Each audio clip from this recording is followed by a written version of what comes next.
Today, I'm trying 3 quick and easy recipes from Better Homes and Gardens, Quick and Easy Recipes. This book is a collaboration between Better Homes and Gardens and Kraft. It was published in 1988, and we will talk more about it a little bit later. Sometimes you just need a recipe that comes together fast. Maybe you need to get dinner on the table really quickly and you're trying to avoid takeout. Maybe you promised to take a dessert somewhere and you forgot about it until the last minute. Or maybe you just need a really quick side dish. Well, if I got the video for you, I chose 3 recipes from this cookbook that you can put together in no time at all. Okay, maybe a little time, just a little time. I thought I'd start with a really quick and easy main dish idea, and that is this pizza casserole. I think this could be easily customized to fit your family's likes and dislikes. It looks like it could be kind of a crowd pleaser too. You start with 6 ounces of fettucine broken. First off, cutting the recipe in half. So I started out with 3 ounces of spaghetti because that is what I have. 3 ounces of spaghetti that I broke in half. Don't come after me. It said to do that in the recipe. And just cooked and drained. So next I have some pepperoni that I have cut in half. I just used scissors for this. If you don't like pepperoni, you could probably do crumbled sausage or whatever meat you like. You don't even have to do meat, let's be honest. Whatever pizza toppings float your boat. I also have some pizza sauce here. This is half of a 15-ounce can. Let me get in there and scrape that bowl. Scrape all my bowls. I don't always film it, but I do scrape them. And then I have some mozzarella cheese here. I'm only gonna use half of this first. So I'm gonna eyeball that. And this is a quick and easy recipe, folks. So I am opting for pre-shredded cheese. I often shred my own cheese. I buy a block, I shred it up by hand, but because we're doing quick and easy, just do pre-shredded if it's fine with you, if you don't mind. I sure don't, but I do prefer the whole milk mozzarella when I can find it. Just do what you can. It's tough out there.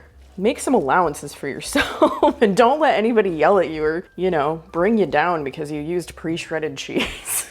I have some sliced canned mushrooms. Love mushrooms. That's like maybe my top pizza topping. And then also some black olives. These are left over from my last video. So normally I would use sliced olives. I have some chopped olives that are left over. Now, pepperoni, mushroom, and black olive, those are probably like my top 3 pizza toppings, but you do what you want, okay? I liked this just kind of as it was, so I'm kind of keeping it that way. And I have just a little grated Parmesan cheese too. So I'm gonna give that a stir. Once it's combined, I just need to transfer this to a baking dish. Right, so I have my little spring blossom baking dish here. I did oil this just slightly. And I'm gonna transfer my pasta mixture over here. Let's smooth that out. And I have the remainder of my cheese here. I'm just gonna put that right on top. Try to get that evenly distributed if you can. So now I just need to bake this at 400 degrees for, it says 15 minutes. We'll try that and see how it does. Very exciting. I have my finished little casserole here. Confession time. I assembled this. I ran a quick errand, I went on a walk, and then I baked it. So I just refrigerated this for a little while until I was ready to bake it. To do that, I just took it out of the refrigerator and let it sit while the oven was preheating. So that's another thing. You can make this ahead of time. You can put it together. It's not gonna hurt anything. And then you have dinner or lunch. This is my lunch. So I'm excited to try it. I am hungry. Quick and easy recipe. From stuff that I mostly had, I usually have pizza toppings and stuff in my refrigerator and pantry, you know, but maybe you don't feel like messing with a pizza crust for whatever reason. Just throw in some spaghetti and call it a day. I'm pretty sure this is gonna taste good, but we gotta make sure, right? Yeah, nice. Nice. Very ready to give this a try.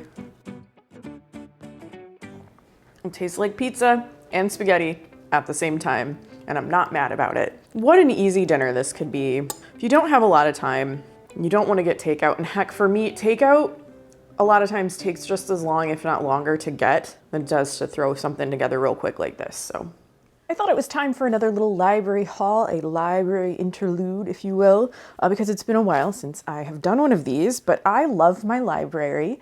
I try to go as often as I can. I was doing once a week for a while there. I kind of fell off the wagon on that, I'm gonna try to get back into it. And if you haven't been to your local library lately, show them some love. It really, really helps them out, even if you just visit and check out a couple things. They have more than books, y'all. See what your individual library has, but my library has all kinds of things you can borrow, including bicycles. I just went there today and like right by the door, they had bicycles that you could check out and borrow. They also have a seed library. I think here it's maybe a little on the later side to sprout things, but you know, check your library, see what they have. Some of them have tools, cooking supplies. My library has like a maker space, so you can go and use their long arm quilting machine and all kinds of other things. So see what yours has. Might be pleasantly surprised. But let's get into what I checked out today. These are hot off the presses. Not off the presses, hot from the library shelves. They're still steaming. I just pulled them off the shelves and checked them out a couple of hours ago. So I really haven't had much of a chance to even look through them much myself. But the first book I wanted to feature, it's the Mexican Slow Cooker. Because I love a slow cooker, you know I do. I love Mexican food. The author is Deborah Schneider. She is the executive chef and partner of Sol Cocina in Newport Beach, California. Sorry if I said that incorrectly. And was dubbed the reigning queen of San Diego chefs by Bon Appetit. I looked a little bit more information up, and she has written like 5 cookbooks, all featuring like Mexican cuisine. And I did look through this one a little bit, and oh boy, there are some really good looking things in here. They also have a little bit of an introduction here that says, if you love authentic Mexican food, but tire of the long, slow braises and time-consuming simmers, the Mexican slow cooker is going to change the way you cook. I can believe it. I can believe it. I am not even going to attempt to say the Spanish names of these. I did not take Spanish, but this is fresh corn and zucchini soup. And doesn't that look delicious? And it's like, that's kind of perfect for the upcoming season. You know, especially when sweet corn is in season, that looks amazing. Chicken and peppers and chipotle cream. They don't have a picture of that one, but oh boy, does that sound good. I think it does. Chicken and tomato and jalapeno salsa. That one they do have a picture of. Let me get that so it's not so glary. Yeah, that looks good. Love a slow cooker, love Mexican food. I also found this book called No Bake Makery. And it's summer right now, and it's like the perfect time not to turn on your oven. It's not super hot here yet. It's still, I think we're in about like the mid 70s at the moment. I don't do super well in hot weather. I'm definitely used to colder, cooler temperatures. You know, I definitely don't want to turn on my oven too much if I don't have to, but I still want a sweet treat, right? So it says more than 80 2-bite treats made with loven, not an oven. That's clever, I think. I also love that they're small, little 2-bite treats, right? Oh no, they're gonna start mowing our lawn any second. Okay, 1 second, I'm gonna close the windows. 'Tis the season for lawn care. It is happening all around me, not even just at my own home, but everybody else's. It's unavoidable, so we'll just have some extra noise in the background, sorry. Anyway, No Bake Makery, let's talk about it a little bit. This is by Christina Suarez Krumsick. About me, I was born in Miami, Florida, into a very loud, very wonderful Cuban family. As anyone who's ever met a Cuban knows, we love food. Okay, a little bit about her family. Oh, I launched No Bake Makery in August 2011 as part of my ongoing quest to be Martha Stewart on a budget and with a day job, and as a labor of love to satisfy my passion for sweets and cute things. So there's an entire chapter of just truffles. Oh, there's like a coconut one right here. Oh wow, the mint ones. I love a mint candy. So there's also clusters and barks, sweet and salty. We've got an apricot white chocolate. Holy cow. S'mores, of course, I love s'mores. Marshmallows and pretzels. There's bars, there's ice pops, there's all kinds of things. So I thought this was just kind of a good one to check out, you know, considering the time of year that it is. And then finally, Dishes for Two. This is a good housekeeping cookbook because, you know, I like Dishes for Two quite a lot. I live in a small household. I will have some 2-person recipes coming up very soon. So if you're interested in that, please follow me, please subscribe. There will be more of that to come. Not necessarily from this book, I'm planning a different video, but who knows, maybe this one will show up in the future. This had some especially nice photographs that really drew me in. Like this, I think this is a patty melt. Oh my gosh, that looks incredible. I love a recipe that's on a slightly smaller scale. I do not mind having leftovers, but sometimes, you know, because I cook so much food for this channel, I don't want a lot of leftovers, or I want something that I can freeze, but I don't want to typically eat the same thing for like 5 days in a row, or I like to change things up a bit. Ooh, I love a pasta dish. Aren't these beautiful photographs? We've got some corn chowder. I love a 2-person soup just mostly because like when I kind of make soup, it grows. gets bigger. You end up making a lot sometimes. A lot of it does freeze really well, but it's nice to make a smaller batch if you kind of want to do that. Ooh, short ribs with creamy polenta. That looks delicious. So those were the 3 books that I checked out from the library. I am also reading a book. It's by L.M. Montgomery. It is Jane of Lantern Hill. So I'm reading that book via Libby. So if you're not familiar with Libby, you can check out ebooks through your local library with Libby, like the Libby app, and you can read them either on a tablet or an e-reader. So definitely look into that if that's something you're interested in doing. You can also check out audiobooks via Libby, which is great too. So if you're like having a road trip, I like to listen to books, like audiobooks when I'm making longer drives. That's always nice. That is my little library haul for today. A very fresh one, like just mere hours since I've checked these out. Again, if you have not been to your local library lately, do check them out. I'm gonna make some candy, and it is not gonna take very long because it's all done in the microwave. That is the candy I'm making, and that is what it's called, and that is the recipe as well, Fudgemallow Candy. Surprisingly, I have never had this before. I've never made this before. It definitely seems like something that I would have made as a kid. And speaking of kids, I think this could be a really fun, like little summer activity. Like I said, it's all done in the microwave. There's just a few ingredients. They get to stir things together and then they get to eat candy. What could be better? So I have placed 6 ounces of semi-sweet chocolate chips in a microwave safe bowl. Oh, we have a bird fight outside. Can you hear that? Fighting over the feeder. And it says to add peanut butter to that. I am cutting the recipe in half. So if you're doing a full recipe, it would be 12 ounces of these. I'm doing 6. And a full cup of peanut butter. I'm only doing half a cup. And it does say crunchy or chunky peanut butter. I have smooth peanut butter. That's just like what I keep in the house. So we're gonna try it with that. See how we do.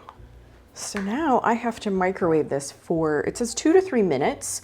I'm probably gonna do like 30-second intervals, and then I'll stir in between each one.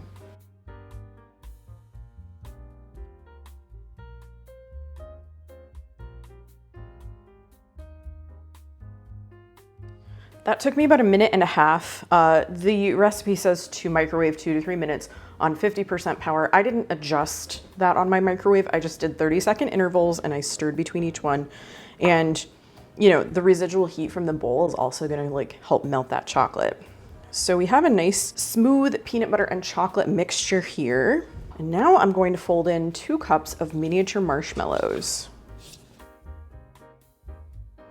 I'm sure that people have different names for this. This is Fudgemallow Candy.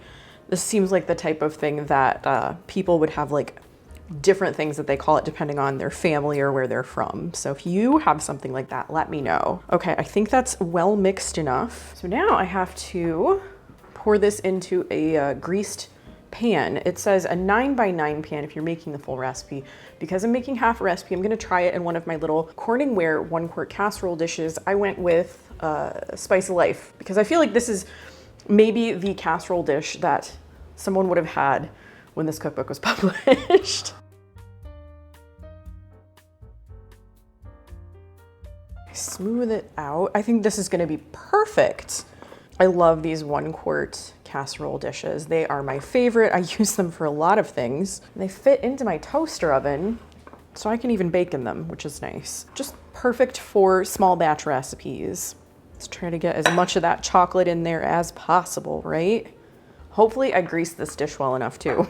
So this is the hardest part of the recipe, to chill this until it hardens and then I can cut it and give it a taste. So the waiting is probably, you know, the toughest part of this whole thing.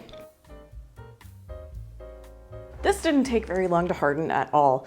I actually took a look at it about 45 minutes after I put it in the refrigerator. I was getting ready to make some lunch and it was ready to go. I was not ready to go. So I had my lunch, I took a walk, did a couple other things, and it's just been waiting for me, ready to be cut.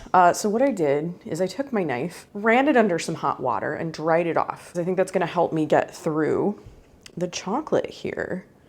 I'm correct. It's cutting very nicely. Now, what I probably would do next time, because I was like, oh, this would be great, is if I could just like lift the whole thing out. I would probably make like a little sling of wax paper or something, but it's gonna be fine this way too. I'm not trying to get too fancy here. I may kind of scoop a couple of these big pieces out and then cut them into smaller pieces too. Haven't really figured it out yet. Okay. Whew. Almost lost my spatula. Let's see if we can just get some of this out first. I suppose, you know, if I'd gone with the crunchy peanut butter, this would be a little Rocky Road-esque. I don't know what kind of nuts are in Rocky Road, if it's peanuts or some other type. Yes. Look. What? Look at that. That's fun. I'm gonna cut like, if I want like nice little squares, I'm gonna cut this end off. Wow. That's fun. I know I just said that, but I believe it's true. Now this is gonna make your hands a little bit messy. It's fine. It's summer. We're having fun, right? I'm gonna give this a try. That tastes good because I believe it should. It's also very nice, like texture-wise. The squishy marshmallows, you know, the chocolate, the peanut butter. You could certainly add the crunchy peanut butter if you want even more texture to it. I kind of like it this way. And it does remind me of another recipe I made a lot growing up. I used to make a fudge type of candy where it was like one bag of semi-sweet chocolate chips melted with a can of sweetened condensed milk, a little dash of vanilla, a little pinch of salt, spread it in a pan and cut it into squares. And it was kind of like fudge. That's what this reminds me of. Really tasty. It's a nice little candy kind of treat. It's very easy to make, so I think you should give it a try. My final recipe is going to be this tangy herbed salad dressing. See if I can flatten that out for you a little bit more so you can see it better. I make a lot of my own salad dressings, and of course I have my favorite recipes, but I'm always on the lookout for something new. And this particular recipe had some flavors in it, you know, some flavor combinations that were really intriguing to me. Again, cutting this recipe in half, I do that very often. And if I haven't mentioned it in a while, the recipes in this video and all my other videos are going to be in the description down below, so underneath the video. This recipe starts with salad dressing or mayonnaise. So I have half a cup of mayonnaise in here. I don't usually have salad dressing like Miracle Whip or anything like that in the house. So typically when a recipe says salad dressing or mayonnaise, I go mayonnaise just because it's what I have. Then I don't have to buy something I'm maybe not going to use. Next comes a tablespoon of lemon or lime juice. I went lemon juice. I feel like one or the other could really influence how this dressing tastes. I have half a tablespoon of sliced green onion and half a tablespoon of milk, probably just to loosen things up a little bit because this is a mayonnaise-based dressing. Half a teaspoon of Lea & Perrins. I feel like that's gonna give it a really good flavor. And we have some choices here. It says a quarter teaspoon of dried basil, oregano, thyme, or marjoram crushed. I went marjoram because it was the first thing I grabbed. I have all of the other ones too, just kind of like grabbed the first one I saw that was on the list. And then finally we have garlic. Full recipe says 1 clove of garlic minced.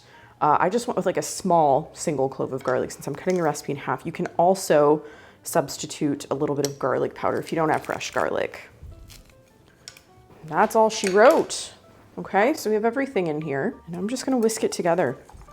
It just says that this is to be served atop torn salad greens. So there's no like serving suggestion other than that. It certainly smells good. And that is what we have. I'm gonna put this in the refrigerator for a little while just to let those flavors kind of get to know each other.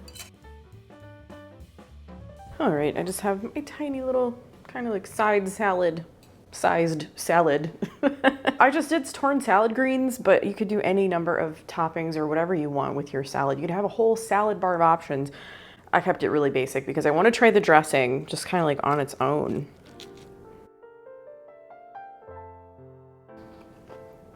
I like that. That's delicious. Okay. It's a creamy dressing, obviously. You know, it kind of reminds me of creamy Italian dressing. Like Kraft used to have, maybe they still have a creamy Italian dressing in their like lineup, except this tastes like fresher. Creamy Italian was like when I was a little kid and I first tried it, it was like, yes, this is my dressing. And then I got introduced to ranch. It was really tasty. But do remember, it's kind of a choose your own adventure situation here. You start with either mayonnaise or salad dressing. I went mayonnaise. You use either lemon or lime juice. I used lemon juice. And then you have a number of crushed, like dried herbs that you can add to it. And I went marjoram. So that particular combination came together in a really good way. I'd be interested to try some others, or maybe if you try some others, I'd be interested in hearing your experience. But I very much enjoy the salad dressing. It's very good. Better Homes and Gardens Quick and Easy Recipes was published in 1988. And as I stated at the top of the video, it is a collaboration between Better Homes and Gardens and Kraft. And this is like a freebie cookbook, okay? It says free with the purchase of 3 of these 4 Kraft products right up here in the corner. So you could purchase some Miracle Whip, some grated Parmesan cheese, Velveeta, or Philadelphia cream cheese. And you know, cookbooks like these, sometimes I think they tend to be overlooked. They don't look like much, right? But I gotta tell you, I am absolutely delighted to be covering this particular cookbook, mostly because I have such a fun time looking at product packaging from the past. And oh boy, is this book full of it. Oh, look at that. This image right here, this is what the grocery store looked like when I was like 7, 8 years old. 1988, I would have been 7. You know, this is what the IGA looked like. This is what the Super Value looked like. This cookbook is like, you know, what my childhood looked like when it came to food anyway. I mean, you can probably tell I grew up loving my time in the kitchen, learning how to cook, grocery shopping. I still do enjoy a good grocery shop to this day. I'm kind of a morning grocery shopper more so than an evening grocery shopper. I take that back. I like a morning or a late night. If you have a 24-hour store or store that is open until like midnight, I want to go in one of those windows. The other day I did go to Meijer at about, I don't know, 2 or 3 p.m. It was not the same. It was not the same.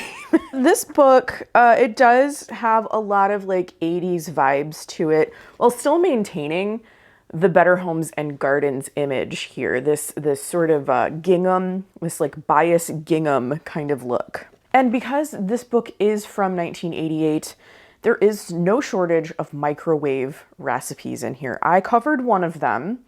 I briefly thought about making this a microwave recipe video. I decided not to do that. Maybe in the future. I'm not going to say never, but let's look at some of these images.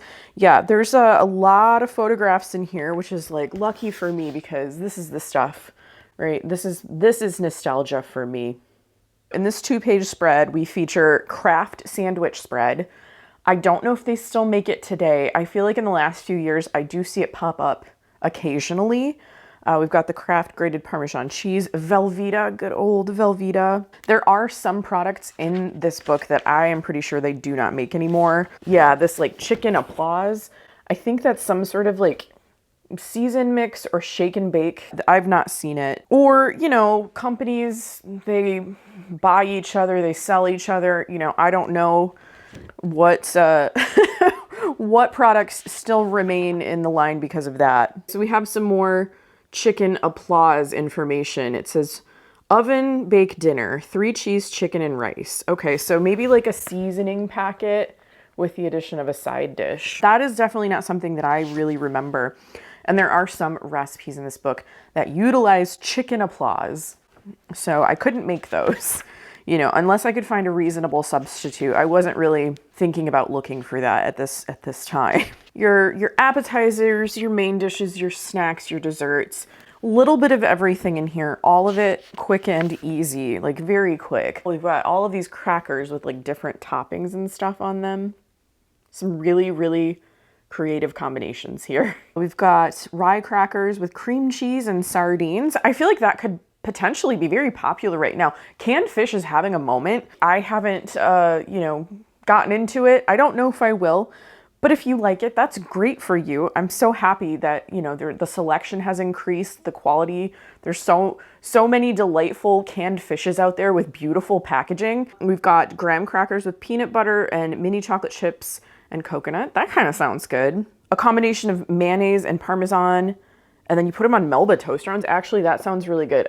Did I do that? I feel like maybe I have done that in one of my like previous videos. I'm to the point where sometimes I can't remember what recipes that I've done. That's scary, isn't it? Lots of dips and spreads and all kinds of things in here. Now this looked really good. This pepperoni cheese wheel. Doesn't that look delicious? Kind of looks fancy. So it's like cream cheese and Munster. It's like a chive cream cheese, actually. Some pepperoni. Oh, you can make this cheese wheel and you can seal it and freeze it for up to 3 months. How convenient if you need to make some things ahead of time. I love that. Oh, I took a photo of this and I sent it to some of my friends. There's just something off about this combination to me. You know, rice cakes, they're fine. I feel like I ate rice cakes as a kid. They always remind me a little bit of like diet culture. I do like those like mini flavored rice cakes sometimes as a snack, but this is like rice cake s'mores. If I'm gonna have a s'more, if I'm gonna like really go for it, like I want that graham cracker Hershey bar like marshmallow combination. I do not want a rice cake peanut butter Hershey bar. And then why go for fruity marshmallows? Like at the very least, just go for plain marshmallows. I'm just not really sure about this one. That was a miss for me. S'mores are one of my favorite treats. So this, I don't think I could do it. This recipe for taco burgers, I was kind of interested in it, but it is a microwave recipe. And I can't say that I've ever cooked a burger in the microwave. I suppose I could have made this one and then cooked the patties, you know, in a skillet or on the grill. I don't know. But if you're short on time and that's something you like to do, then you do it. I'm not gonna stop you. I don't know, something about these 2-page spreads of like ideas, they just feel very 80s to me. My nostalgia meter is like off the charts for stuff like this. The styling, it's something about like the styling and like, I don't know, the props that they use, these napkins with like the cross grid on them. And these plates right here. Occasionally I will see these plates, bowls. I think they were cups with this like rainbow motif on them. I love those. I think they're great. I liked this because this recipe is called South of the Border Bundles. Can we just call them burritos? Because I think that that's a burrito. Flour tortillas with cheese and refried beans and green chilies. Like, we're making a bean and cheese burrito. This is not a South of the Border bundle. Just call it what it is, folks. What if you're making dinner for your family and there's someone who's like, I can't with burritos. I hate burritos. And you're like, well, what about South of the Border bundles? And they're like, these are delicious.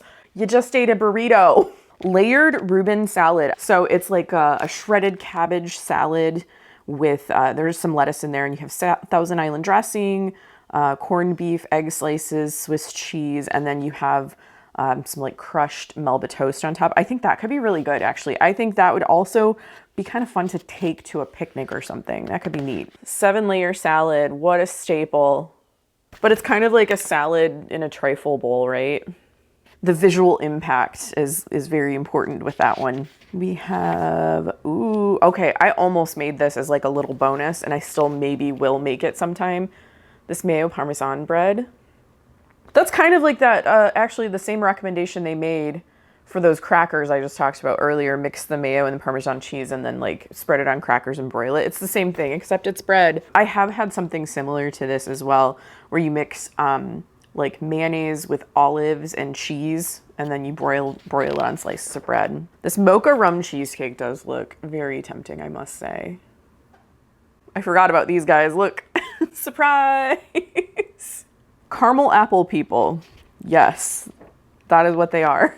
Anyway, let's talk about the recipes I made today. I began with pizza casserole, and this was super fast and easy. You know, maybe some people would think, oh, too easy, but you know, maybe you just need something that quick. And you don't want to make like a full meat sauce or like a full baked ziti or whatever. So you just take what you have and you mix it into like the pasta and such. And it's suddenly a pizza casserole. Maybe you don't love pepperoni, use crumbled sausage or salami even. I think salami could be really good, or ham. Just take whatever pizza toppings that you like, mix them into a casserole and a baked spaghetti and throw it in the oven, okay? Sometimes you just have to do something that is that simple just to kind of get something on the table for dinner quickly, easily.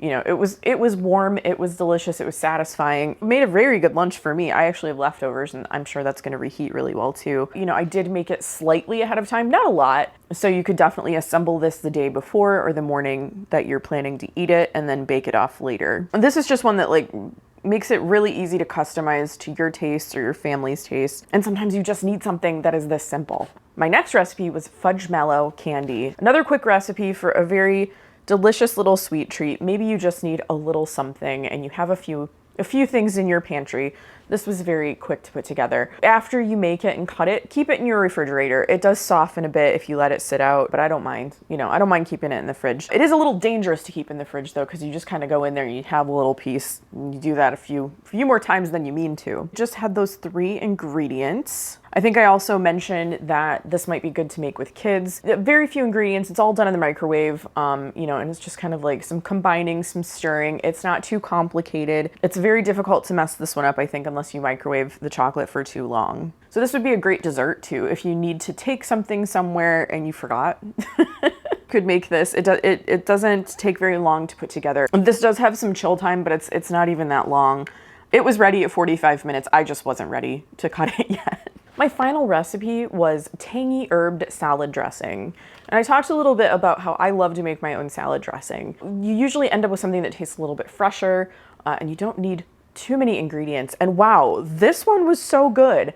I feel like this is my year for salad dressings on this channel, because my go-to vinaigrette has become the simple salad dressing from Edna Lewis's cookbook that I covered back in February. So that's my vinaigrette. I feel like this could become my go-to like creamy dressing. I had some yesterday on camera, of course. I had a salad for lunch alongside that casserole, and it still tasted really good. I think the next time I make this though, I'm gonna double the garlic. I want it to be like a very creamy garlic dressing. I did mention as well that this is kind of a choose your own adventure situation. You start with salad dressing or mayonnaise. You can add lemon or lime juice. You can add different herbs. So you're gonna end up with a slightly different outcome depending on what types of decisions that you make. When I include this recipe in the description down below, I will highlight or just like make mention of exactly the choices that I made. So if you want to replicate the same exact dressing that I prepared, like you can do that, or you can kind of like go and do your own thing. But I think it's going to be delicious no matter what you choose. So I hope you enjoyed this look inside Better Homes and Gardens